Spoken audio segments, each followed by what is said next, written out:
L'actualité dans la région, l'île d'Anjouan coupée du monde.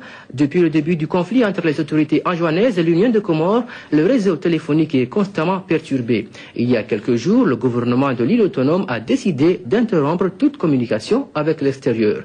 Itoufa Ili Angelani, Ibrahim Youssouf.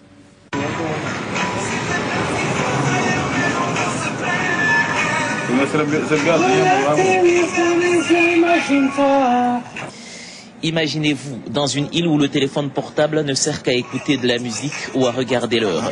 C'est bien ce que vivent les Anjouanais depuis quelque temps. Le réseau téléphonique est interrompu, une situation qui pénalise la population, toutes catégories confondues.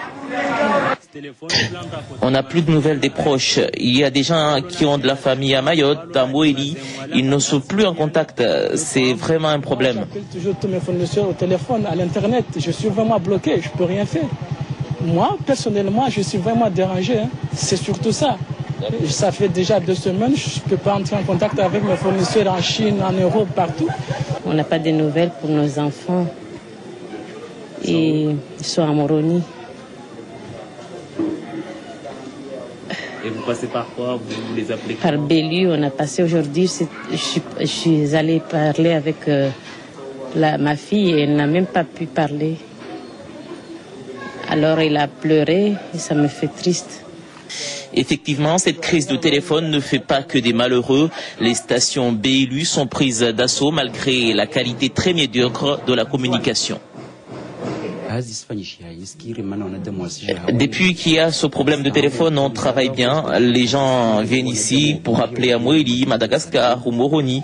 Ça marche assez bien, oui.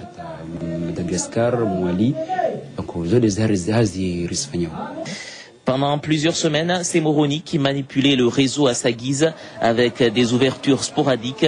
Depuis 15 jours, les autorités anjouanaises ont préféré carrément désactiver le réseau.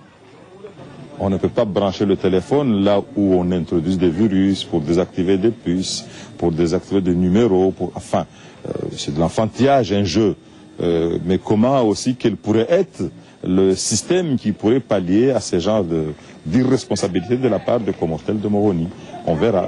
N'en déplaise à la population, le téléphone est devenu un élément stratégique central dans la guerre pour le moment froide entre le gouvernement de l'Union et les autorités de l'île autonome d'Anjouan. Et à propos des Comores, sachez que la diplomatie française manifeste une fois encore son inquiétude face à la crise. Le Quai d'Orsay a fait part mardi de sa vive inquiétude et a annoncé la participation prochaine à la médiation prévue avec les pays de la région. La date de ces rencontres n'a pas encore été avancée. Je vous propose la réaction du porte-parole du ministère des Affaires étrangères. Très gravement préoccupés par la situation aux Comores, nous réitérons notre plein appui au président Sambi et aux efforts qu'il a fait avec le soutien de l'Union africaine, de l'Afrique du Sud et de la communauté internationale pour maintenir l'intégrité, comme vous venez de le dire, de l'Union des Comores. Et nous soulignons la nécessité de préserver l'unité et la stabilité des Comores, qui sont actuellement gravement menacées par le comportement des autorités illégales d'Anjouan. Alors, nous pensons que des mesures ciblées doivent renforcer la pression exercée par l'Union africaine sur les autorités illégales d'Anjouan. La France participera à une ultime mission de médiation dont le principe a été arrêté par le groupe des États de la région en marge du sommet de l'Union africaine et nous espérons que cette ultime tentative permettra de déboucher sur un résultat positif. Nous comprenons que cette médiation a été acceptée dans son principe par le président Sambi et la participation française vous sera précisée quand la date sera connue. En cas d'échec de cette mission, si les autorités illégales d'Anjouan persistent à faire obstacle à la mise en œuvre des demandes de l'Union africaine et de la communauté internationale, elles assumeront les conséquences de cette attitude de blocage. L'autorité des institutions de l'Union des Comores doit être, je le souligne, et la France le souligne, rétablie sans plus de retard.